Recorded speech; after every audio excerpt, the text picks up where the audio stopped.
Olá, estamos aqui para mais uma entrevista da série Trajetórias na Engenharia Biomédica da UTF-PR. Meu nome é Gilson Sato, eu sou professor do Departamento de Eletrônica, participo do programa de pós-graduação em Engenharia Biomédica, e hoje nosso entrevistado é o professor Hélio Januário Neto.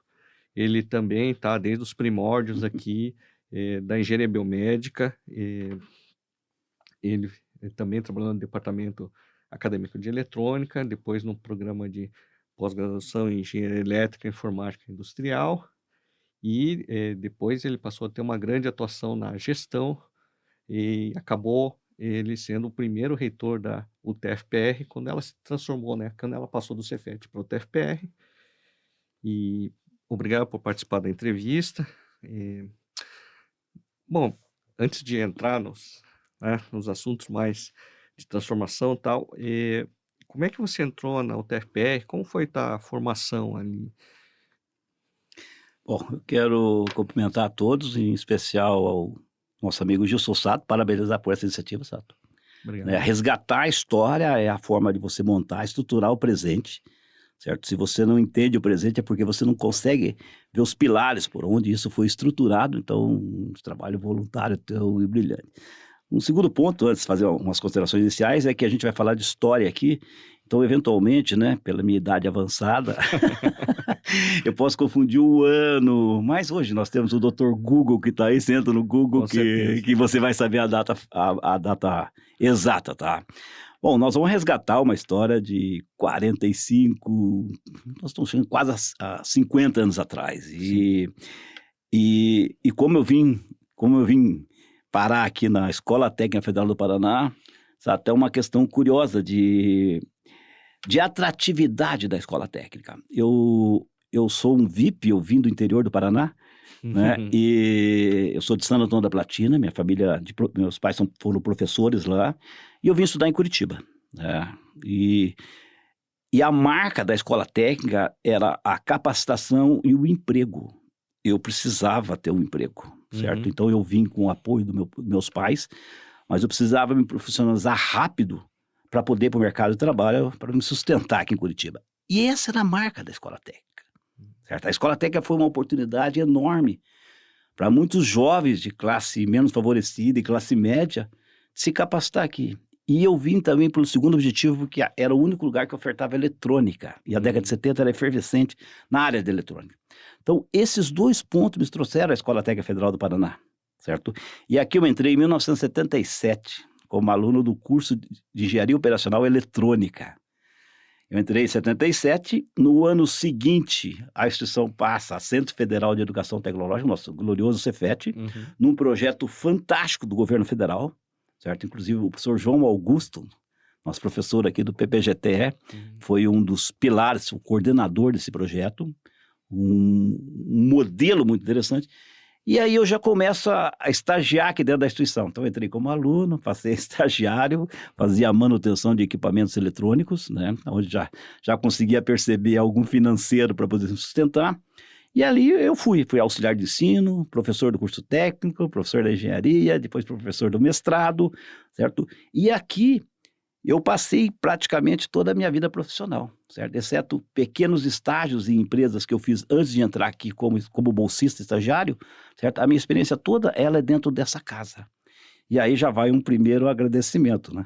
Aqui eu fiz amigos, aqui eu fui pai, aqui eu fui gestor, mas aqui eu passei uma vida. Então é uma gratidão enorme, certo? Mas o atrativo aqui, porque eu vim fazer vestibular aqui, porque aqui eu ia ter uma habilitação técnica, e eu ia ter um emprego. Era isso que me visou, vir aqui. Entendi. E aí depois você acabou indo fazer mestrado também, tudo. Como é que foi isso aí? E aí a instituição tem muitos acertos, né?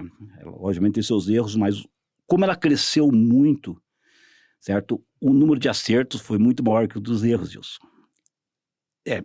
Eu comecei falando que eu entrei aqui em 77 numa escola técnica. É uma escola de 300 professores, Deus. Nós estamos falando hoje de uma universidade, 2.500 professores. Por aí. Se não dá certo, o Google aí depois me corrige, certo? Nós estamos falando de instituições completamente distintas. Então, nós pegar esses dois retratos, a gente percebe o quanto essa instituição cresceu, certo? E ela cresceu por alguns connecting dots, que eu costumo brincar, algumas coisas que aconteceram ao longo desse percurso que foram extremamente acertadas.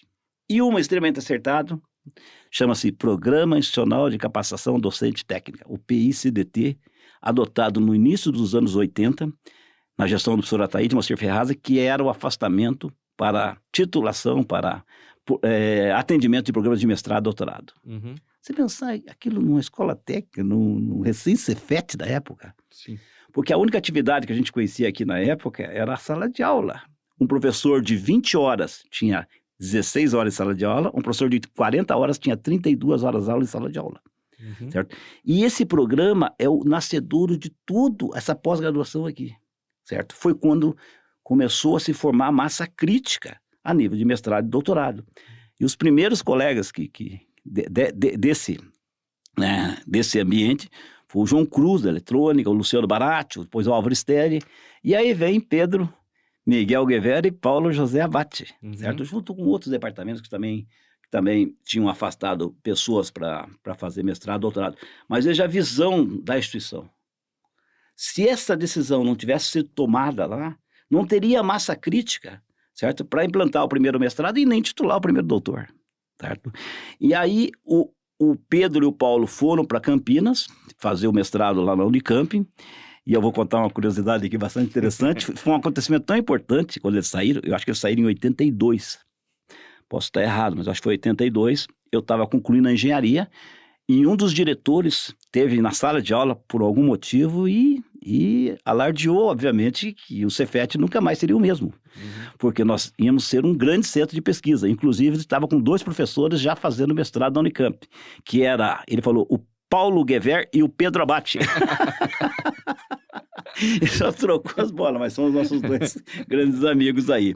E aí o retorno, né? Por que eu entrei nessa pergunta, né? O retorno do Paulo e do Pedro aqui, certo? Um dia eu estava Foi uma decisão muito difícil fazer mestrado, porque eu estava na coordenação de eletrônica. Numa tarde, a coordenação era uma sala comum, todo mundo ficava ali corrigindo prova, fazendo permanência, e o Abate chegou e falou assim, Ed, você não quer fazer mestrado, não? Ele falou, pô, mestrado? O que é isso, cara? Você tá doido? Não, Ed, aquele estilo PJ Abate, você vai lá, faz uma disciplina, faz uma dissertação. Eu falei, mas onde? Na Unicamp. Eu falei, pô, cara, será? Então foi difícil o Paulo Abate me convencer. Em 5 minutos eu estava convencido, né? Falei, puxa, por quê? Porque era uma oportunidade de eu continuar estudando, certo? E foi assim que logo que eles chegaram, né? Eu fui fazer o mestrado na Unicamp. E a história começa por aí vem todo esse desenvolvimento, né? Eu não sei se você quer que eu continue nessa roteiro ou... Sim. Então vamos sem muita regra, né? Pode. Ótimo, então tá. E aí eu vou para a Unicamp, certo? E fazer o mestrado. E aí foi um ponto importante, Sato. Eu acho que a Unicamp, quando eu cheguei lá, eu vislumbrei um outro mundo, um mundo de universidade, que nós não tínhamos aqui. Nós tínhamos muita competência técnica, nós tínhamos uma formação muito boa, uma relação com o mercado sensacional, que muitas universidades não tinham naquela época, que nós tínhamos aqui. Certo. Era um diferencial enorme aqui, a escola técnica, então Cefet, né? Mas lá eu entendi o que era a pesquisa na universidade, né? O que era a dedicação exclusiva de fato, certo? E eu tive a oportunidade de trabalhar num projeto muito interessante no mestrado. Às vezes a gente precisa ter sorte. Por quê? Porque eu trabalhei num equipamento que ele tinha uma aplicação clínica muito forte de monitoramento. Então eu fui obrigado a fazer um estágio dentro do hospital para entender o que eu estaria monitorando, traduzir aquilo em termos de quantificar aquele problema, fazer o equipamento e depois fazer o monitoramento. Em síntese, eu trabalhei com um equipamento que media a irradiância em unidades de fototerapia para o tratamento de icterícia de recém-nascidos. Então, isso foi muito interessante, porque eu fui levado a estudar toda a fisiologia do quadro ictérico, eu fui levado a estudar, certo? Por que a luz fotodegradava aquele pigmento, qual era o espectro de luz, qual era a intensidade de luz, e traduzir aquilo para o médico entender o que era esse tipo de equacionamento mais técnico, mais científico, né? E aí disso saiu o equipamento, que é uma parte da tese, e depois a gente conseguiu ainda transferir esse equipamento para a indústria. Legal. Então foi muito legal.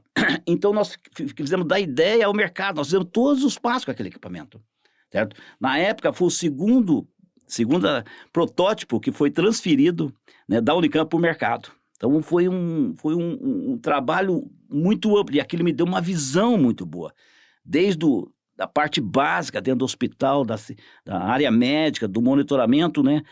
Traduzindo, pegando as variáveis daquilo, traduzindo para poder delimitar um equipamento, e esse equipamento, ele era posicionado debaixo da luminária, que era a unidade de fototerapia, e ele indicava a irradiância, para saber se estava dentro do nível adequado ou não para o tratamento do recém-nascido ictérico. Entendi. Então o mestrado para mim foi muito desafiador. Para ser bem sincero, eu acho que o mestrado foi mais desafiador que o doutorado, porque a metodologia que mudou.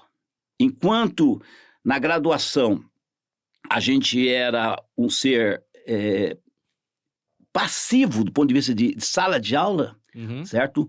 No mestrado você passa a ser o protagonista.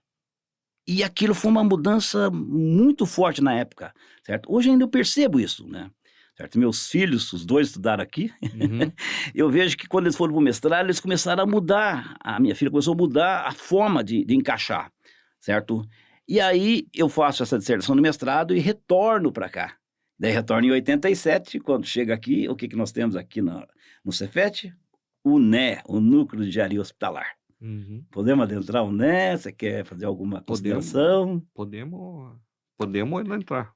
Então vamos lá. Então agora já estamos mais próximos, já estamos em 87, agora já está menos de 40 anos atrás.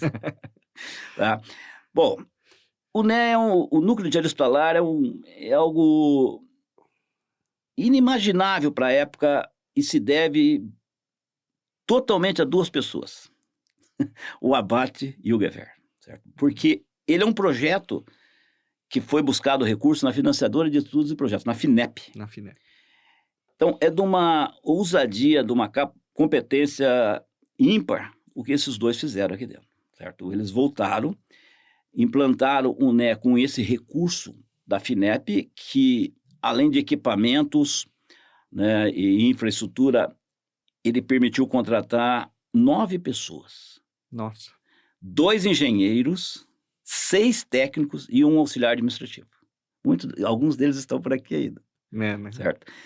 Bom, e a FINEP, no começo, ela bancou esses salários, certo? Daí, o Cefet da época permitiu o uso de uma sala lá na parte de baixo da eletrônica, que era a Diretoria de Relações Empresariais, o térreo dali, certo? Veja que não tinha onde posicionar um núcleo de pesquisa, certo? E posicionou dentro da Diretoria de Relações Empresariais, porque não existia coordenação diretoria de pesquisa, nem coordenação de pós-graduação, não existia isso.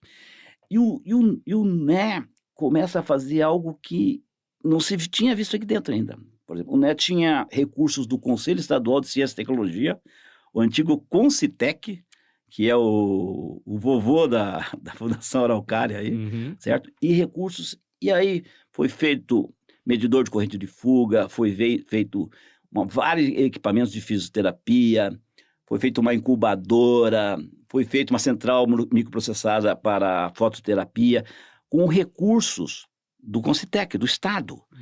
Então, começa a ter dentro a gente começa a perceber, começa a conviver com atividade de desenvolvimento.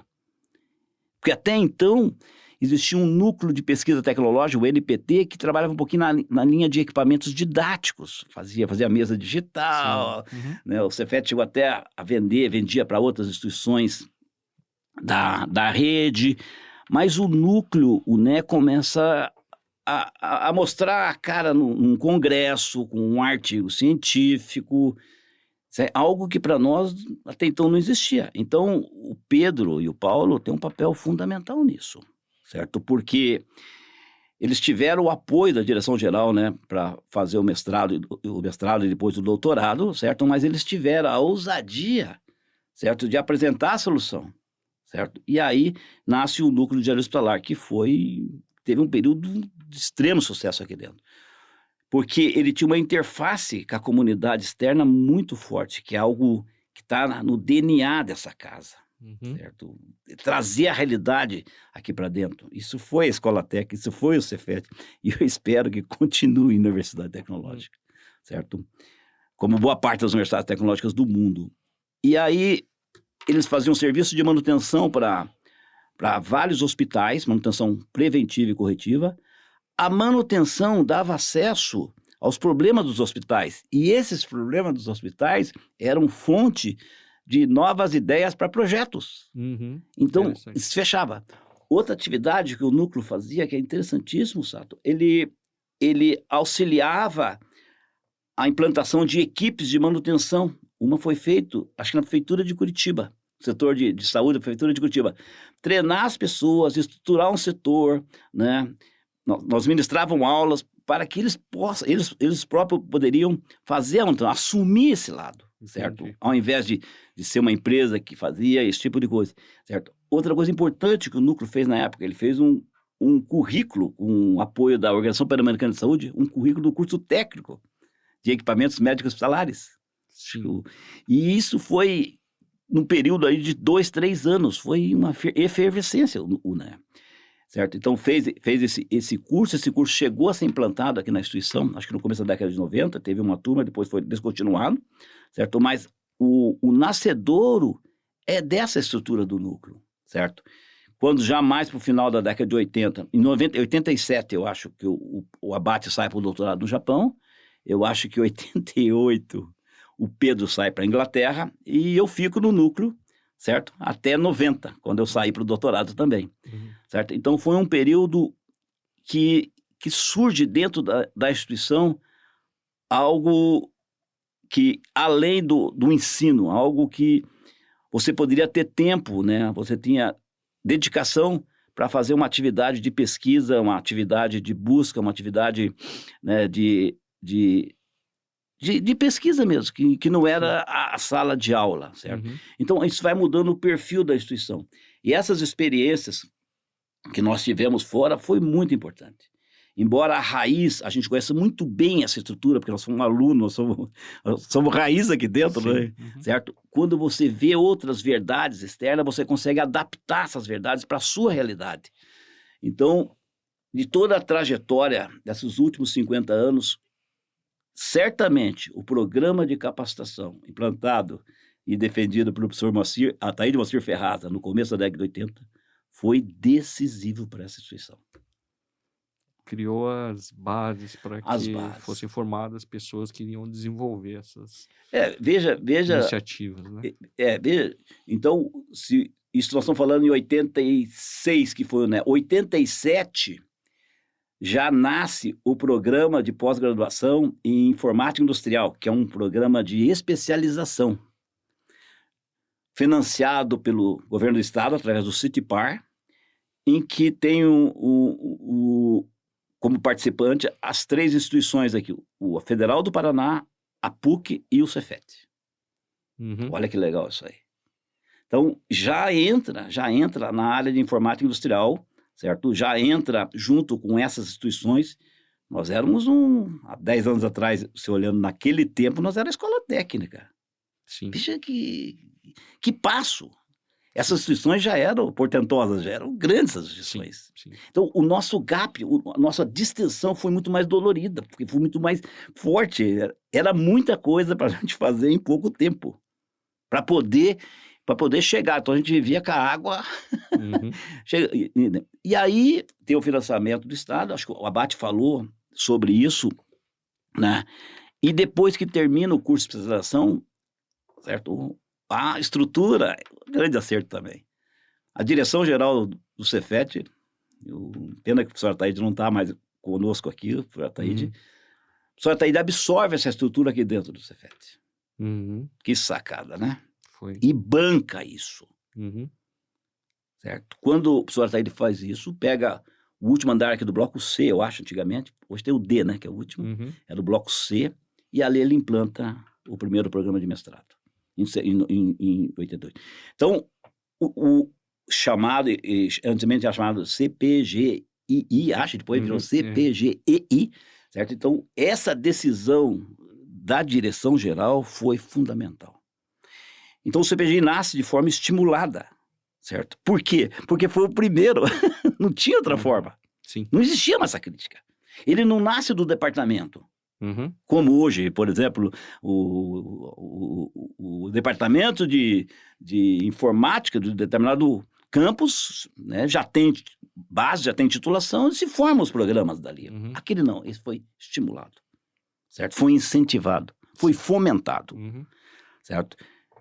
E aí pegaram o bloco C, o último andar, daí tinha sala para professor, escritório, era uma inovação, ninguém tinha escritório. Como assim escritório? A gente tinha uma sala para todo mundo. Sim, salas comuns, né, para todos. Para todos, né, Gilson? Por quê? Porque o perfil estava mudando, então estava doendo, porque estava distendendo. E outra coisa extremamente importante, a direção geral banca a vinda de vários professores para cá, certo? Com concurso, com vagas, né? Que foram os professores oriundos da França, eu me lembro de alguns deles, uns 3, 4, do Rio Grande do Sul, Taza, que tá, nosso querido amigo Taza está aqui, o Suzinho, acho que veio do Rio Grande do Sul, e aí o Godoy, nosso amigo Walter Godoy, falecido Walter Godoy, grande amigo, por qual eu tenho o maior respeito.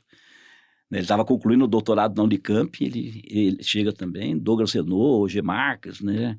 E tantos outros ali. Então, esse é o nascedouro do CPGI, certo? Então, um programa incentivado, e depois, por si só, pela competência das pessoas que ali chegaram, o programa cresceu, né, Gilson? Sim. Daí vem muito mais gente, né? Hoje é um programa nível 6, né? 6. Certo? Acho que na área de tecnologia e engenharia, do top do Paraná,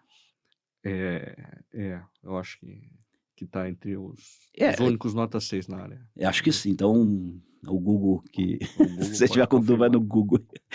E privilégio, né? Então, aí veio o CPGI. Daí, em 90, quando o Abate volta e o Pedro, o que acontece com aquela estrutura do núcleo do NER? Certo? É colocada dentro do CPGI e vira curso de pós-graduação em engenharia elétrica e informática industrial. E aí abre uma ênfase que é engenharia biomédica. Depois telemática e informática industrial. Já não era mais uma única ênfase. E aí foi só aceitar a competência das pessoas que ali estavam para chegar no que é hoje, né? Sim. Então, essa é a história. Então, veja quanto acerto foi feito, né? Quanta coisa mudada. Então, se nós, mais uma vez, se a gente fizer o retrato de 40 anos atrás, nós estaríamos em 83, um pouquinho mais 45, certo? Nós estamos falando de uma estrutura diminuta, focada no ensino, que tinha muita competência, certo? Na área de ensino, mas o nosso crescimento foi enorme. Essa geração que passou por aqui nesse período, eu tenho a impressão que foi a que mais vivenciou dinamismo, certo? E eu estou dizendo o conjunto da ópera, todos que por aqui passaram. Porque não sei se a gente vai experimentar um crescimento tão grande nos próximos 30 anos. Eu acredito que não. Não sei dizer. Foi muito grande. Teria que ter condições muito específicas. Muito específicas. E daí, né, fazendo um paralelo aqui, um parênteses, né? Veja o que foi a expansão, a interiorização da instituição. Sim. Certo? Na época tinha crítica a isso. Com certeza. Crítica, certo? E a visão da gestão e interiorizar primeiro com Medianeira, em 89, depois 93 Pato, Ponta Grossa e Cornélio, 95 Campo Mourão, depois veio 2 vizinhos, aí veio até chegar em Santa Helena. Mas essas primeiras, né, chamadas UNEDs, né, nos tornou uma instituição paranaense. Isso foi extremamente importante no projeto de transformação e universidade tecnológica. Porque o nosso pleito tinha uma dimensão estadual. Certo. Isso pouca gente vê. Por exemplo, do processo de transformação, certo? Era um tabuleiro. E a gente mexia a peça no tabuleiro, certo? Trazendo pessoas favoráveis a essa transformação. E o argumento, acho que o argumento mais forte que nós tínhamos, certo? Para a bancada paranaense, tá, em Brasília, que fazia a gestão em cima do executivo, que é o MEC, Uhum. é o impacto, né, dessa transformação em universidade em todas as regiões do estado. Então, os parlamentares, os senadores, os parlamentares, certo, aderiram a essa causa, certo? E aí a gente tinha os prefeitos que tinham interesse, você concorda? Federação das Indústrias, o reitor da Federal do Paraná, o Moreira da época, o professor Moreira, ajudou muito. Secretário de Ciência e Tecnologia, o Rizzi, ajudou muito. Governador do Estado, Roberto Requião. Então, são pessoas que apoiaram esse projeto, certo? E até porque o Paraná só tinha uma universidade federal, né? O Rio Grande do Sul já tinha 4, Minas Gerais, acho que 10, 11, eu não sei quantos tem. Quantos mineiros tem lá. Eles podem. Eles podem. E aí, esse projeto, então, foi feito um tabuleiro e a gente foi mapeando quem seria convencido e quando. Certo? E com que argumentos nós iríamos convencer isso aí, certo? Porque para se chegar lá, precisava primeiro passar pelo MEC. Só se transforma a universidade quando o projeto sai do MEC, o projeto não sai do legislativo. Então, nós teríamos que convencer o MEC, certo? E o MEC estava estruturado na época, nós estamos falando de 2003, exatos 20 anos atrás. 20. O Cristóvão Buarque, como ministro. Na secretaria da CESU, nós tínhamos o Carlos Antunes, ex-reitor da Federal, falecido Carlos Antunes, uma pessoa fantástica, que nos apoiou muito. E na CETEC, professor... difícil, mas eu vou lembrar até o final que eu lembro. Bom, e aí nós tínhamos pessoas conhecidas dentro do MEC e um acesso muito forte à bancada. Na época, nós tínhamos todo ano um café da manhã com a bancada de deputados e senadores. Então, nós éramos muito próximos a eles. Esse café da manhã tinha 2 propósitos, na verdade. O primeiro era buscar emendas de bancada, certo? E a gente fazia isso junto com a Federal do Paraná. Sim. Vamos se unir que tem para todo mundo. Tá? Nossa junta com a Federal era muito positiva. E a outra era a gente chegar nos nossos pleitos individuais. E o nosso principal da época era a Universidade Tecnológica, óbvio. Até porque a Universidade Tecnológica, quando foi discutida aqui dentro, certo? Ela é, em síntese, um projeto eleito aqui dentro, certo? Na eleição de 99, da qual tive o privilégio de participar, foi eu que prometi naquele teatro, nós vamos virar uma Universidade Tecnológica. Então, só, ainda bem que deu certo, é de todo mundo. Agora, se não desse certo, eu sei de quem seria a culpa. Né? Todo mundo ajudou, e eu tenho certeza disso. Tá? Mas quando você vê 400 pessoas na tua frente e fala isso de algo que não dependia direto da gente. Sim, com certeza dependia de muitos fatores. De muitos fatores, né? Certo? Mas eu tinha a convicção que nós ia conseguir isso. Pela competência, pela dedicação, pelo histórico dessa casa aqui. Então, eu tinha certeza absoluta disso. Lógico, se passaram quase 6 anos da eleição, né? Eu fiquei 6 anos sem dormir, mas depois... Lógico, estou exagerando aqui, eu estou brincando, mas... Por que isso é importante, pessoal? Para ver que é multifacetado isso, certo? Não tem uma causa. Sim. Não é o A, o B ou C. Até porque, anteriormente a nós, teve um processo de transformação da universidade. Algumas foram transformadas, que escolas isoladas, tendo só mestrado. No estado era Minas Gerais, sei isso, certo? E hoje, falando em Minas Gerais, hoje nós temos instituições em Minas Gerais, por exemplo, nosso querido Cefet Minas Gerais, que está há anos pleiteando a transformação da Universidade Tecnológica e não consegue, embora tenha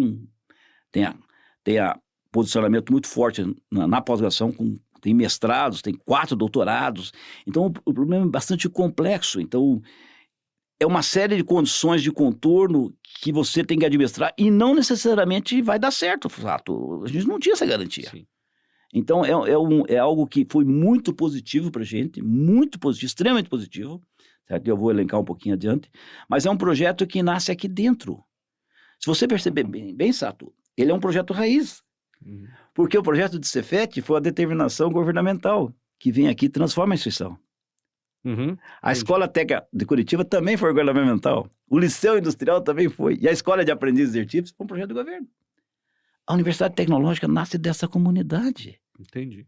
Então, ela é diferente, ela é de baixo para cima, eu vou chamar ela de raiz, ela vai de baixo para cima, com convencimento, certo? E modelos externos, porque não tinha nenhum modelo aqui no Brasil, tá? Então, essa é a história como... E aí, com a transformação, por isso que na vida a gente precisa ter um pouquinho de sorte também, né? Vem, no ano seguinte, 2005 transforma, 2007 o governo lança o Reúne. Quem estava lá? O TFPR, que é a universidade, não é? O Reúne é para a universidade. Sim. Então veja que encaixado, né? Em 2006 a gente faz o projeto pedagógico da universidade, para dar os contornos. Quando chega o Reúne em 2007, a gente já tinha discutido, já tinha uma ideia de contorno. Pô, o Reúne sai uma luva. 2007, final do ano, ele passa no Conselho Universitário, o quarto maior Reúne do Brasil foi o nosso. Quarto. Nossa. Em 2008, em março, assina o Reúne, certo? Que veio implementando até 2015, 2016. E aí, a universidade, junto com a expansão, né? O Reúne, junto com a expansão que veio com 2 vizinhos, que é um pouco anterior, certo? Que acho que é 2004, mais ou menos. Depois vem Londrina, Toledo, Apucarana e Beltrão, até aí. E depois vem as últimas 2 que foram Guarapuava e Santa Helena.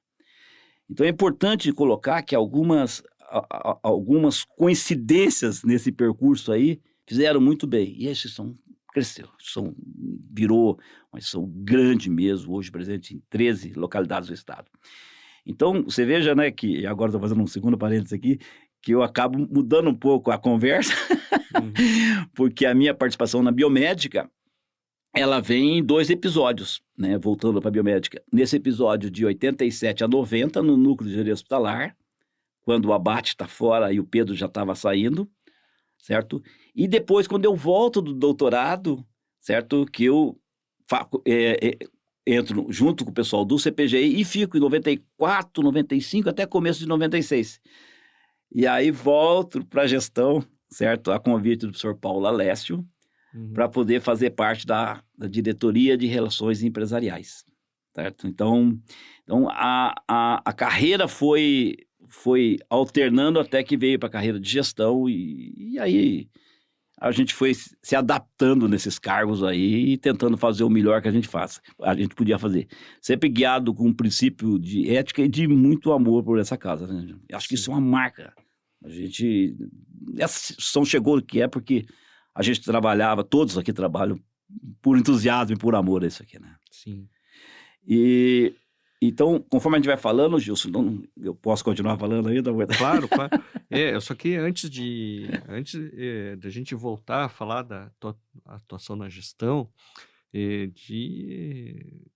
da participação que teve no CIAT, né? Isso. Que foi uma coisa também marcante, né? Na história Isso. do núcleo, né? Então agora nós estamos voltando a 1988, mais ou menos. O Corpo de Bombeiros de Curitiba tinha uma ambulância, e essa ambulância precisava se transformar numa ambulância de primeiros socorros, certo? Que era para o CIAT.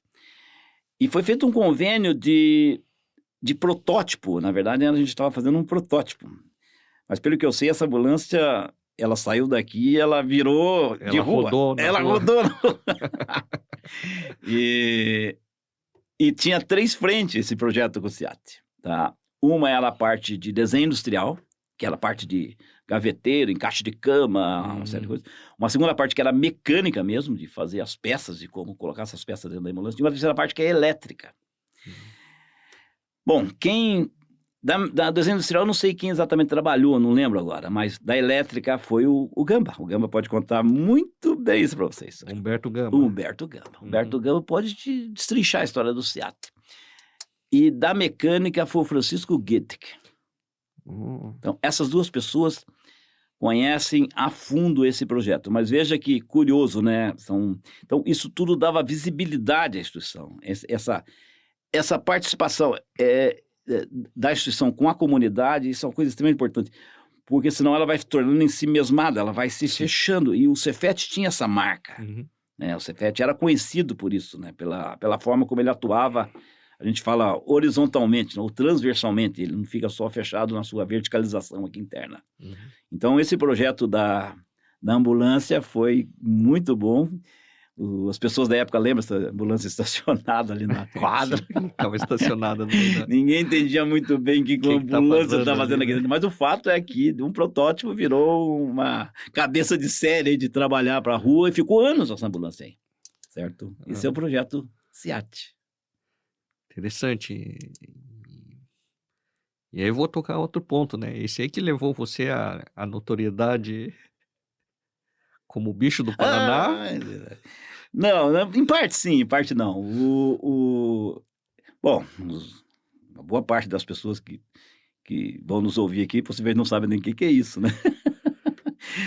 O Bicho do Paraná era um programa financiado pelo Bamerindos. Bamerindos era um banco paranaense e ele foi extinto no governo do FHC, então final dos anos 90, possivelmente.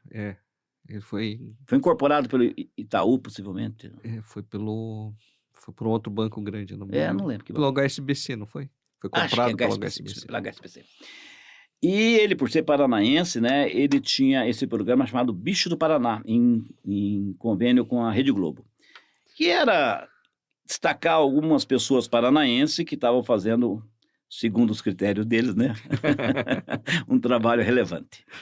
E aí, o núcleo, o NE, certo? Ele tinha muita visibilidade externa por conta desse trabalho com o hospital, né, desse trabalho com a ambulância. A gente tinha muita matéria em cima, porque era algo novo, algo que mostrava a escola, a empresa, o hospital, o paciente, dava um caldo bacana isso, certo? Sim.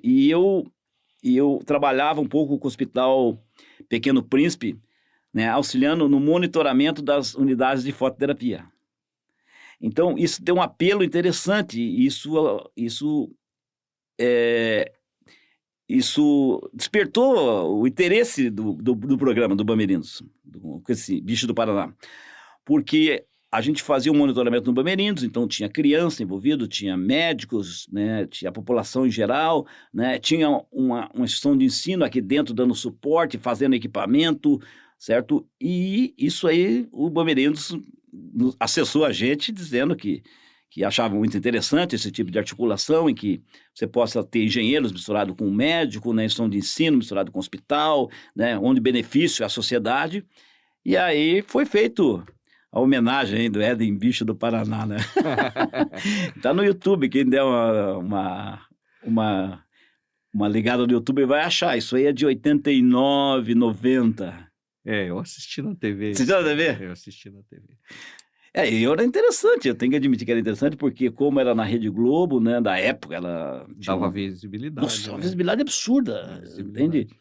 E passava antes do Jornal Nacional, que tinha sei lá, eu sei que ficava um mês no ar aí, certo? E foi uma fase de artista ali, que não deu muito celebridade, mas bacana, então teve outros aí do estado aí, então bacana, acho que um programa que valorizava o pessoal da terra aí. Que bom que você lembrou disso aí. Eu lembrei porque eu assisti quando estava aqui estudando, né? Você era aluno aqui, Sócio? Eu era aluno aqui. Você estudou, você fez o técnico aqui? Eu fiz o técnico e depois fiz engenharia, então... Agora eu virei o entrevistador teu agora. Fez técnico em engenharia, depois fez mestrado, doutorado aqui? Mestrado, mas doutorado fora. Tá. Você fez em Compiègne? Fiz em Compiègne. Desculpe aí quem está escutando aqui, mas agora fiz em Compiègne. Que bacana. Desculpe. Bom, o seu mestrado na Unicamp, então, aquela experiência que levou você a ir mais para cargos de gestão ligados a relações com empresas, ou já era uma coisa que você já tinha antes, em função da atividade que você fazia aqui? Eu acho que aquilo me mostrou a transversalidade, o horizontal, o plano todo, sabe? Quando eu me vi dentro de um hospital, né, ajudando a tratar crianças, né, monitorando fototerapia com médico, certo? E vi que eu poderia identificar variáveis ali dentro que pudesse traduzir num equipamento. Então a dissertação foi bastante rica nesse sentido, não foi só o equipamento, né? Foi todo esse trabalho né? E como poderia monitorar, de que forma, né? O que as fototerapias tinham dificuldade de manter o nível de radiação, e depois a transferência disso para uma empresa, certo? Então é muito curioso, certo? Então muito foi o bom. processo todo. Eu acho que, eu falo, foi mais desafiador do que o doutorado, porque ele foi sistêmico disso. E quando eu volto para cá, no mestrado, eu voltei uma outra pessoa. O mestrado realmente me fez muito bem, certo? Foi extremamente desafiador fazer o mestrado. Uhum. E eu até acredito que foi mais difícil que o doutorado. No meu percurso, porque era muita variável nova. E aí a gente veio para cá, certo? E logo eu começo a trabalhar depois nas relações empresariais, e essa visão toda vem, né, do mercado, de buscar o problema técnico, o problema científico, fazer o equipamento, fazer algo aqui dentro que possa ser transferido. Daí veio o programa Balcão de Teses, veio uma série de coisas que aconteceu. E veio a incubadora, veio uma série de coisas. Mas eu acho que o mestrado me deu essa oportunidade, certo? De ver o todo. E aí eu fiquei um cara muito mais generalista do que especialista, entende? Então, eu acho que isso que mudou um pouco o meu perfil. Eu era muito mais generalista, por conta que eu não fiz uma dissertação num problema muito específico, eu fiz um problema mais genérico. Sim. E isso acho que muda um pouco o meu perfil. E aí você começou na gestão nas relações empresariais. Isso. Daí o NE estava dentro das relações empresariais. Uhum. Não tinha onde colocar um grande núcleo de pesquisa. Não tinha ainda. Não tinha nada, era ali. E aí, depois foi feita a coordenação de pós-graduação dentro do ensino, não podemos falar um pouquinho depois. E aí vem a CPGI, aí o NE passa para dentro do CPGI e a história continua. Tá? Mas eu tinha muita proximidade com as relações empresariais por conta do posicionamento do organograma. O NE estava ali dentro, certo? E aí eu passo a ser chamava assistente da direção de relações empresariais, que é o equivalente hoje ao pró-reitor adjunto, certo? E ali eu tive muito contato com a empresa. E aí nós tínhamos muito contato com a empresa. Nós tínhamos chamado Dia da Indústria, que reunia os principais empresários aqui dentro. Nós tínhamos visitas técnicas, os alunos iam às empresas. Então nós tínhamos uma vinculação muito forte. Então essa realidade era trazida para cá, certo? E eu confesso que eu acho extremamente positivo, certo? Sim. E mesmo como universidade, ou melhor ainda como universidade. Com certeza. Certo? Que é um exemplo, a Universidade de Tecnologia de Compiègne. Sim. Certo? Agora, fazendo um parênteses aqui, que foi certamente a instituição que mais nos auxiliou para dar o contorno de uma universidade tecnológica. Nós temos muito de Compiègne e muito a agradecer a Compiègne. Certo? E de lá passaram muitos amigos. Você, Décio, Dario, Bortolozzi, eu vou esquecer. Hilton, vou esquecer algum, com certeza. Claro, vários, né? Vários. E aí, a Relações Empresariais, eu tive essa oportunidade. Mais uma vez, do sistêmico, sempre do sistêmico. E aí eu me afasto, vou fazer doutorado e retorno 4 anos depois, né? Certo? O doutorado, eu já tinha feito boa parte das disciplinas na Unicamp, né? Eu tinha uma dificuldade de sair imediato para os 4 anos. Um programa sanduíche para mim serviria muito bem, porque eu poderia ficar 90 aqui no Brasil, não tinha como sair 90, problema pessoal. E aí, em 91, eu tinha feito as disciplinas. Daí, em 91, eu solicitei a bolsa do CNPq, consegui a bolsa do CNPq e fui para os Estados Unidos. Fui para o Instituto Nacional de Saúde, ou National Institutes of Health, que não sei se ainda é, mas era o maior instituto de pesquisa e medicina do mundo. É um absurdo o tamanho que era. Eu lembro que na época lá trabalhavam 2.300 doutores. Eu lembro assim, fosse o Paraná inteiro, não tinha 50, 30, não sei quantos tinha aqui, né? Mas era uma dimensão assim absurda, sabe? E lógico que aquilo me fez muito bem, certo? Me fez muito bem, primeiro você está na ponta, você está no estado da arte, né? Do conhecimento. E segundo, pela estrutura existente de trabalho. Nossa, Sato, você faz tudo com menos esforço, né? A estrutura de suporte é um troço absurdo lá. Você tinha absolutamente tudo para trabalhar. Se você não fizesse, você não tinha quem culpar. Estava na tua. Estava na tua. Você tinha toda a estrutura. Tinha dinheiro em caixa, certo? E aí eu trabalhei com sensores com fibra ótica. Uma pessoa fantástica, chamado John Peterson. Esse cara tinha um artigo no Science, um artigo Review, um cara... E uma pessoa... Tive muita sorte de novo. E aí foi um trabalho mais específico, mais centrado, né, numa tecnologia que era imobilizar corantes na ponta de fibra ótica para medir pH. A gente media pH de esôfago e de estômago. Foi uma experiência que me deu a dimensão de mundo, me deu uma dimensão internacional, me deu a tranquilidade de perceber que o mundo é plano. Se você está aqui, está lá, entende? E que as pessoas... Você acha gente boa em qualquer lugar do mundo também, que, na verdade, boa parte do preconceito se deve à ignorância ou à cegueira de não conhecer. Né? E eu fui muito feliz ali na EIT. Fiz muitos amigos lá. E aí o doutorado fica nesses... Eu fiquei 2 anos lá com a bolsa do CNPq, e aí me apliquei numa bolsa do National Science Foundation, ganhei uma bolsa lá dos Estados Unidos, e continuei lá por quase mais 7, 8 meses. E aí voltei, quando eu volto para o Brasil, eu já tinha a tese de doutorado pronta.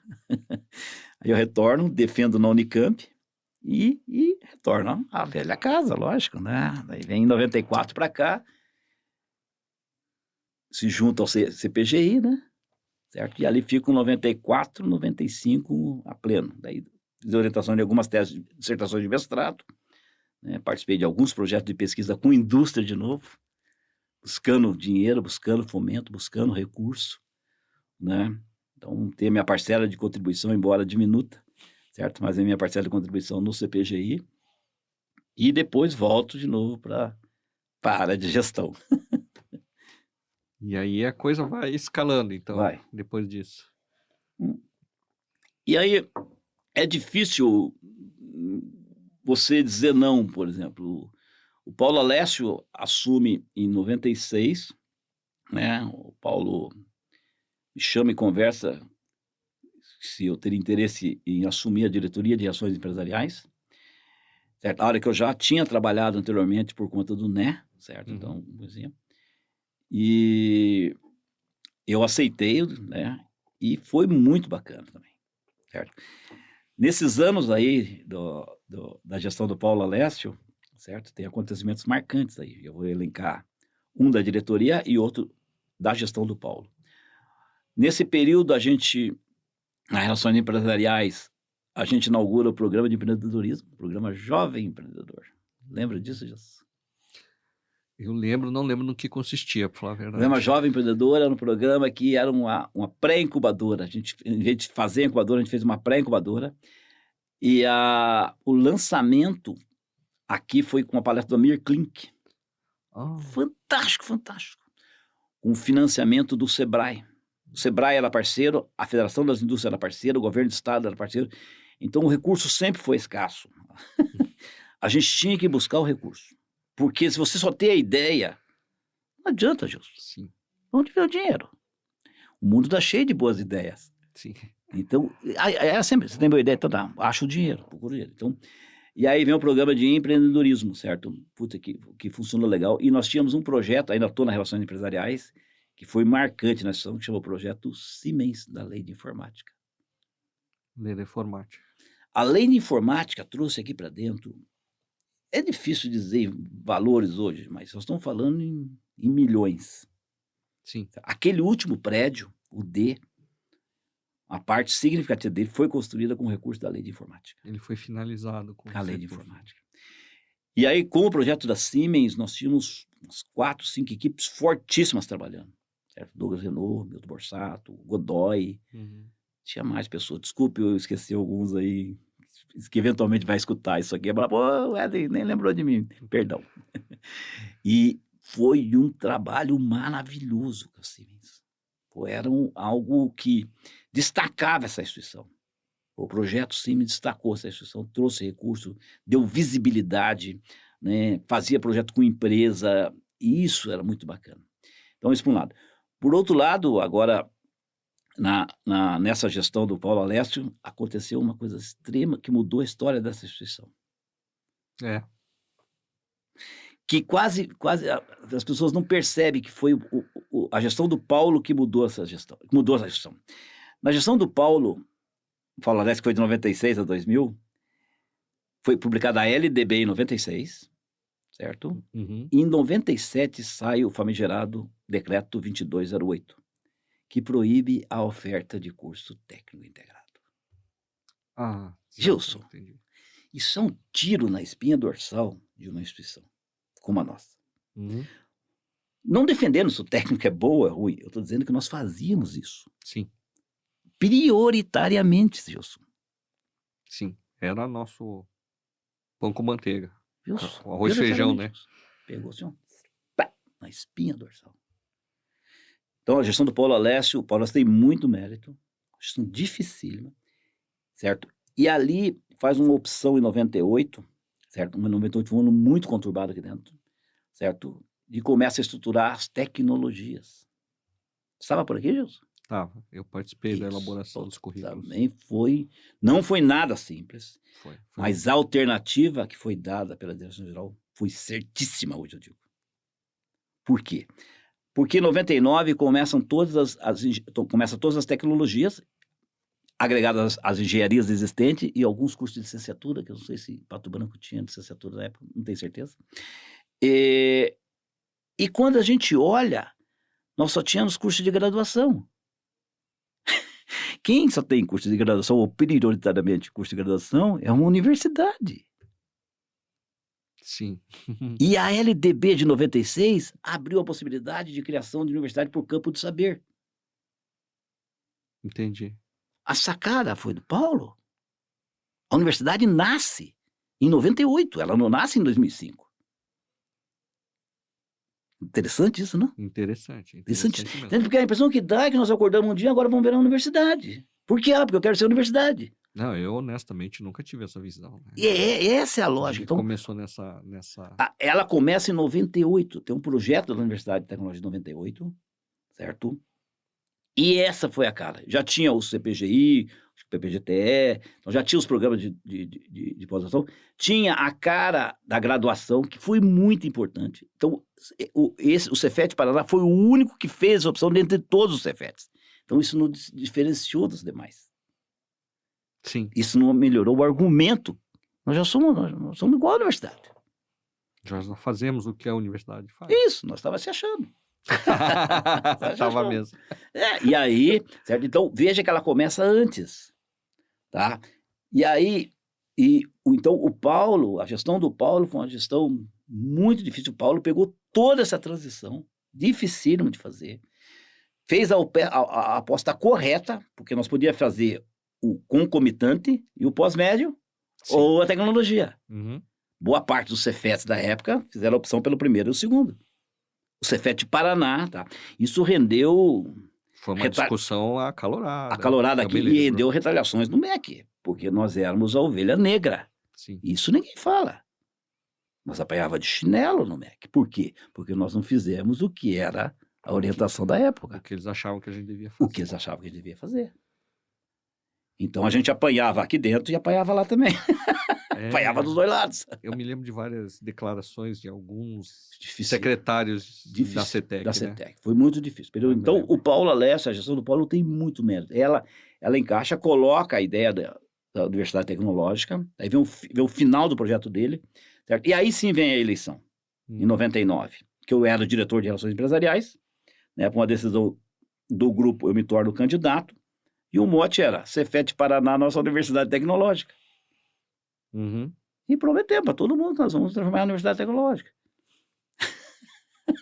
Por quê? Porque a semente estava plantada. Aí quando assume, nós estamos longe da biomédica agora. Longe, mas... Quando assume em 2000, o que é feito primeira semana? Já assume com o novo organograma. Qual é o novo organograma? Diretoria de Pós-Graduação e Pesquisa. Está aqui. Uhum. Diretoria de ensino. Certo? O que foi feito? Diretoria geral. Foi feito todo o formato da universidade. Que o dia que ela transformasse, nós só tiraria diretoria e colocaria pró-reitoria. Sim. Uhum. Então ela foi se fazendo por dentro, Sato. Ela foi se estruturando por dentro. E, em paralelo, óbvio, buscando a legitimidade em Brasília.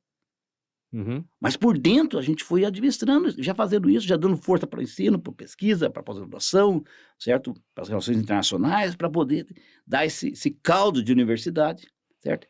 Então, desde a ideia da gestão do Paulo, de 98, foi um ano dificílimo, com a transição entre o modelo Cefet e o modelo de universidade, até 2005, foi esse período de transição. Então, aqueles que são oriundos de 2005 para cá, certo? Eu tinha uma conta disso, reúne, são 1.500, 1.600 professores entraram em 2005 para cá. Essas pessoas, infelizmente, eu acho, não participaram de toda essa história. Sim. Uhum. Entende? Foram muitos acertos. Certamente tiveram erros, mas os acertos superaram muito. Tá? Então, para chegar hoje, né, em 2023, com uma instituição com 18 anos já como universidade. O tempo, né, passa muito rápido, né, Sato? Passa. Certo? Passa muito, muito rápido. Então, são curiosidades que a gente coloca assim, porque às vezes eu vejo, falo assim, mas como possivelmente ninguém viveu isso tão intensamente quanto eu, não por competência, mas pelo cargo. Estava no cargo. Você estava no olho do furacão. Eu estava no olho do furacão, então